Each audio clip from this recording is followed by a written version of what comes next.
নমস্কার। আজকের কবিতা কবিগুরু রবীন্দ্রনাথ ঠাকুরের পূজার সাজ। আশ্বিনের মাঝামাঝি উঠিল বাজনা বাজি, পূজার সময় এলো কাছে।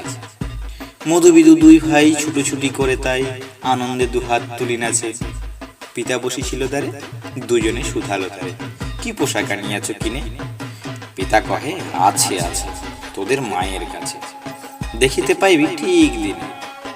সবুর সহেনার জননীরে বারবার কহে, মাগো ধরি তোর পায়ে।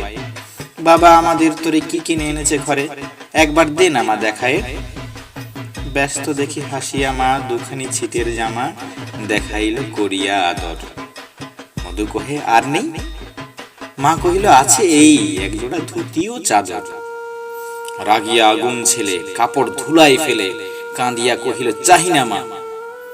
রায়বাবুদের গুপি পেয়েছে জরির টুপি, ফুল কাটা সাটিনের জামা। মা কহিল, ছিছি কেন কাঁদো মিছিমিছি, গরিব যে তোদের বাপ। এবার হয়নি ধান, কত গেছে লোকসান, পেয়েছেন কত দুঃখ তাপ। তবু দেখো কত ক্লেশে তোমাদের ভালোবেসে সাধ্য মতো এনেছেন কিনে। সে জিনিস অনাদরে ফেলিলি ধুলির পরে, এই শিক্ষা হলো এতদিনে।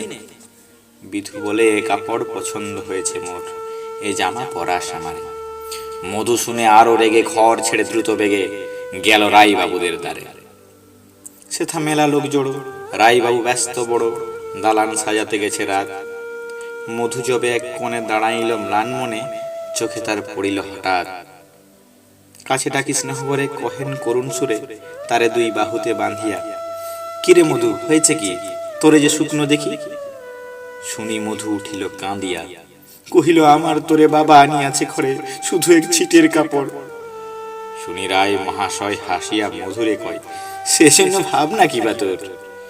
ছেলেরা ডাকিয়া চুপি কহিলেন, ওরে গুপি, তোর জামা দে তুই মধুকে। গুপির সে জামা পেয়ে মধু করে যাই ধে, হাসিয়ার নাহি ধরে মুখে। বুক ফিলাইয়া চলে, সবারে ডাকিয়া বলে, দেখো কাকা দেখো চেয়ে মামা, ওই আমাদের বিধু চিট পরিয়াছে শুধু, গায়ে মোর সাটিনের জামা। মা শুনি কহেন আসি, লাজি অশ্রু জলে ভাসি, কপালে করিয়া করা খাত।